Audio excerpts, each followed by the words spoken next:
Okay.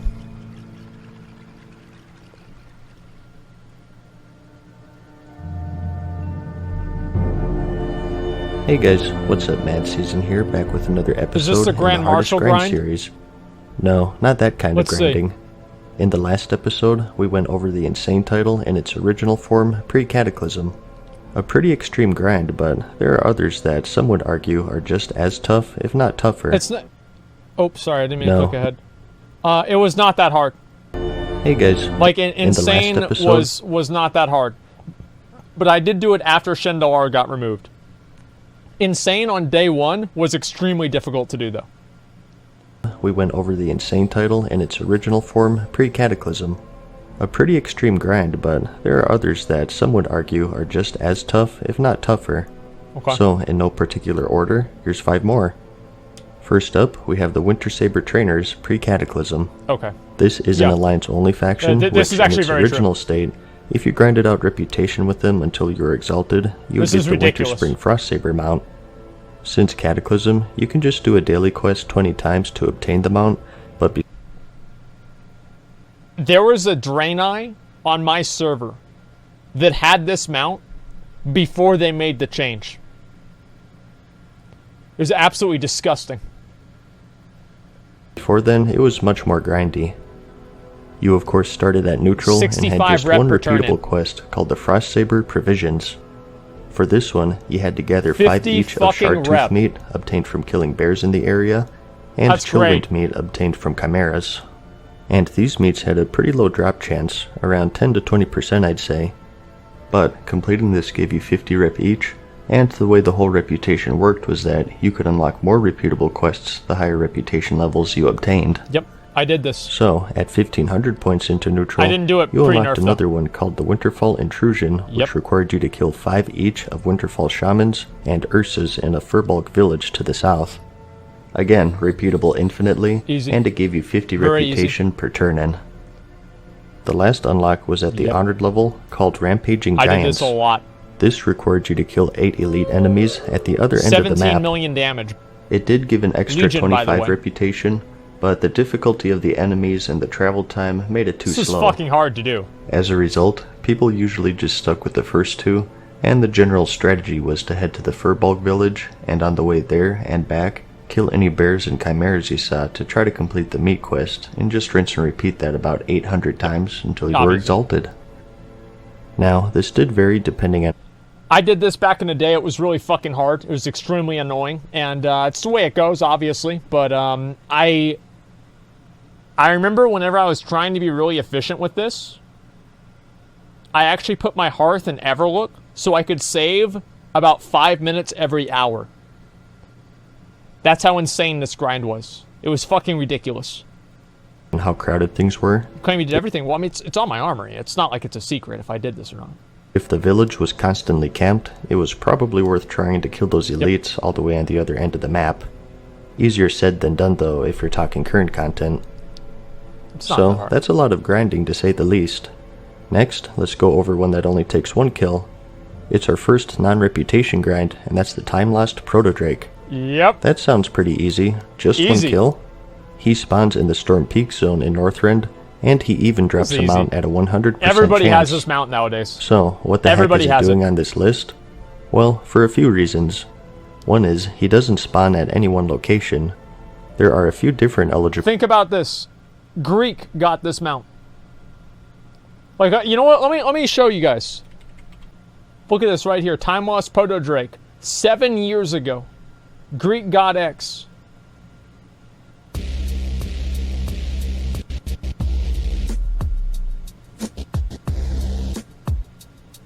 Oh my god! I just got the time now! Yes! Oh my god! I just got the time lost Proto Drake! Oh my god! They call it time lost for a fucking reason, because I spent about a week! A week! Yeah! Just imagine him doing like this.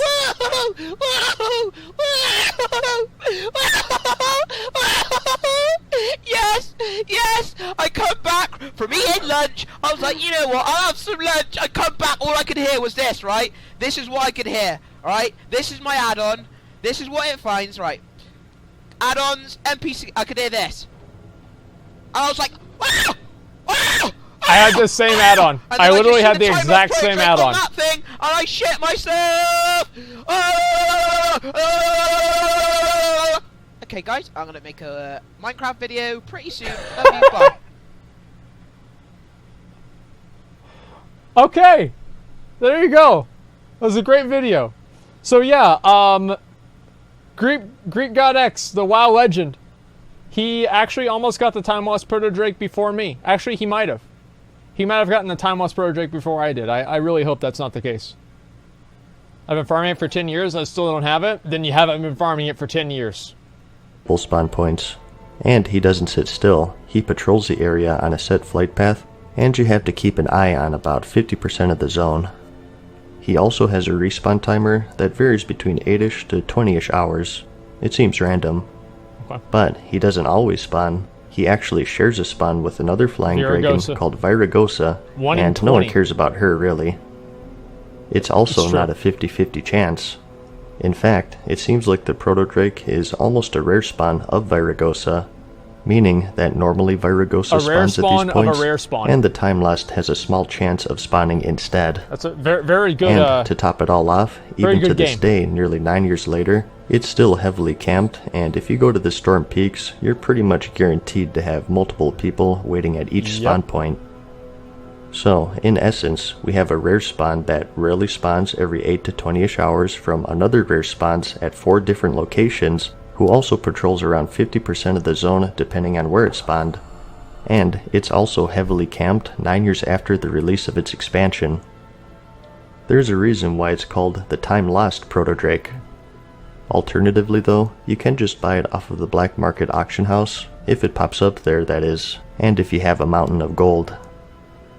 Next. That's a joke, okay? Like getting a Time Lost Proto Drake.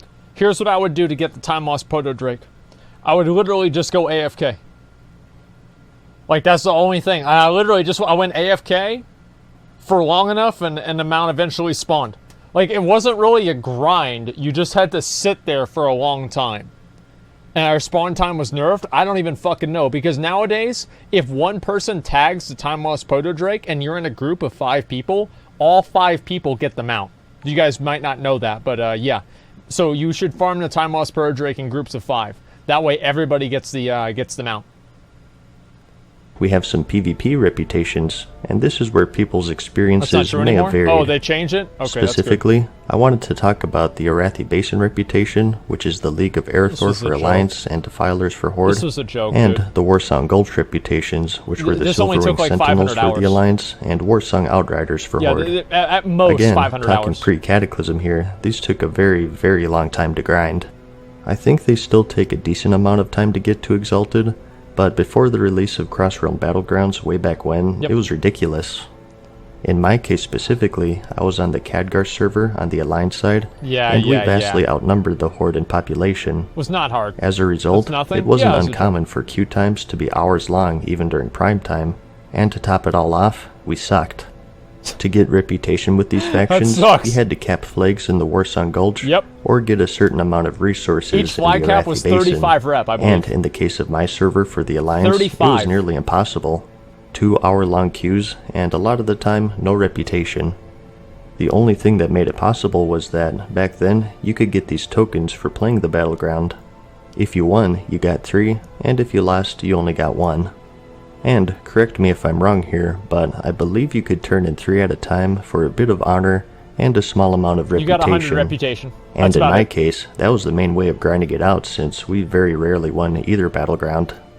The reason why it says 2.1 billion is that was the max integer number in WoW back then, and that was the case until I think Warlords of Draenor, and then that's whenever they were able to change it. And yeah, that's because the reason I know that is that's how like Raw Den like got bugged out because his health went higher than that, and that's why all of the bosses before then, or sorry, after then in Siege of Orgrimmar, for some reason or another, had under that number health. These marks were removed a while ago in the Wrath of the Lich King expansion, I believe. So, this was definitely a case-by-case basis. For my situation specifically, if you were Horde on my server, you definitely had an easier time. Fast queue times and easy wins most of the time. Easy. Or if you just waited until post 1.12, which is when they released the Crossrealm Battlegrounds. Even still though, it was pretty insane. It's hard to say which one is harder. Overall, the Arathi Basin rep comes slower I think, but you got reputation per X amount of resources, so you were at least guaranteed some rep, unless you just got 5-capped right away. I would say Warsong was the hardest, there was always a possibility of 5-capping the other team. Yep. If you don't know, this makes the battleground go by at lightning really speed, hard. So it was very server dependent. For the Warsong Gulch on the other hand, it was flag captures, so you could come out empty-handed. Yep. And to top it all off, initially there wasn't a time limit, so you could have games that would go on for hours. And each flag cap was 35 reputation. For neutral to exalted, that's 1200 flag captures, or 400 wins.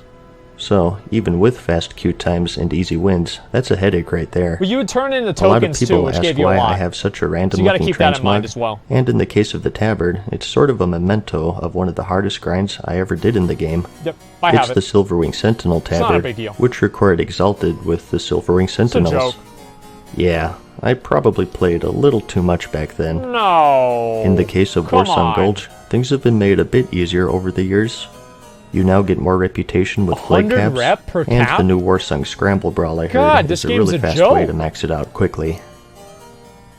Anyways, who could forget the granddaddy of all PvP grinds, the rank 14 grind? Before the Burning Crusade, the whole PvP system for World of Warcraft was a little different. This is really To get the best gear, you had to ascend a ladder of sorts. This ladder had 14 rungs, but to climb it, it would take months, and while doing so, members of your own faction on your server are trying to knock you off of it. So, there were 14 ranks listed here, and the higher rank you achieved, the better rewards you got, with the whole epic quality weapon and shield. Let's see, what? Holy shit. Wait, 9 got a battle standard? That sucks! Wow. Holy Grail as a purple armor set, and even a weapon at ranks 12 through 14. Epics were much harder to come across back then, so this was actually a really big deal. And the weapons in particular were really good, even being superior to the Blackwing Lair gear. For the most part anyways. But to get them, you had to farm a virtual currency called honor points, something you're most likely familiar with by now. We have it now. Everyone wanted them, which was the main problem. Rank 3. And that's because you not only competed against the enemy faction by killing them for honor, but also members of your own faction as well, because the only way to rank up was to get more honor than them. How much did you have to grind? Well, it's a dynamic thing, and it depended on how much everyone else on your server was grinding. I only got to like rank 7, I think. So basically, 24/7. For the high ranks anyways, it was pretty trivial to get 10-ish by PvPing frequently, but not over the top. That's because for each rank, the top X percentage of players who PvP'd for that week would rank up, and this percentage got smaller and smaller the higher the rank, top 0.1%. all the way down to 0.1% so it's basically for rank 1 14. gladiator. I won't go into so the actual calculations and equations themselves since they're pretty intricate and complicated. Holy shit. Just believe me when I say that you really did need to go just about 24/7, and it was pretty common for people to account share to reach it. So I didn't know anybody who didn't account share to get rank 14. There was this one guy, he was my guild master, and he got Grand Marshal on 2 characters. Yeah. He got Grand Marshal on 2 characters, and he had a brother who couldn't speak English. And he would just have the brother who couldn't speak English play the game for him. And he would play while he was at work, while he was even in meetings at work. He would have the brother play while he was driving home. And at some point, I think he was actually playing the game while he was driving home. I'm not sure really how that happened, but somehow that's what he said. So somebody told me. This guy would basically never go offline. Grand Marshal on 2 characters. Constantly wanted to be queued for Battlegrounds, and while in queue, World PvP. And to make matters worse, there was something called dishonorable kills back then. You would get these by killing low-level quest givers and vendors of the enemy faction, and they would have a negative impact on your current honor rank. This was so fucking bad. They were very easy to kill by accident in the chaos of World PvP, and you had to be so careful or you'd lose a day of progress in one button. And even if a party member killed one, you too got credit for it. So if all of this wasn't ridiculous enough, awful. if you can actually believe it, initially awful. to continue using these weapons and armor, you had to retain your rank. So even if you completed this insane grind, you were still competing with your server, and if you didn't PvP, you would D-rank, and thus be unable to use your weapons and armor. Wait, what? Really? What, really? I don't remember that. I don't remember that at all, dude. Until they changed it. Oh, okay, well, whatever. Luckily, though, they came to their senses on that one and made it so you just needed to reach the rank to buy the gear. That's good. And from then on, if you D-ranked, you could still use it. Now, I know it's an arguable thing, but personally, I think the rank 14 grind was the biggest grind to ever have existed in the game. Say what you want about the insane title and all of these rep grinds, at the end of the day, you can make progress with them. With this PvP system, even if you grind your butt off all day, you could even lose progress if others just happen to play more than you. That last bit or whatever. I PvP'd enough to get exalted with the Warcraft on my lopsided server, and still, the highest I got was rank 10, so that should tell you how bad the grind was. But that's about it for this one. Tell me As always, I hope you found the video interesting or entertaining. Yeah, I mean, like it if you liked it, and I'll see you in the next one. Peace. Okay. Farewell for now, mortals. So I would say that probably the hardest grind in my mind would be, let's go get S-Font. So I would say just like in general, like what would be like the hardest grind? I think 54 like traits on your artifact weapon was pretty hard. Let's see, what else besides that? Wait, well no, I mean like getting 54 traits took like 300 mods. Like I'm not saying it was harder than Grand Marshal, I'm just saying like that was a pretty hard grind. Let's see, what else beyond that? Yeah, your Azurite Knight can't see 54 traits. I'm not saying it was harder.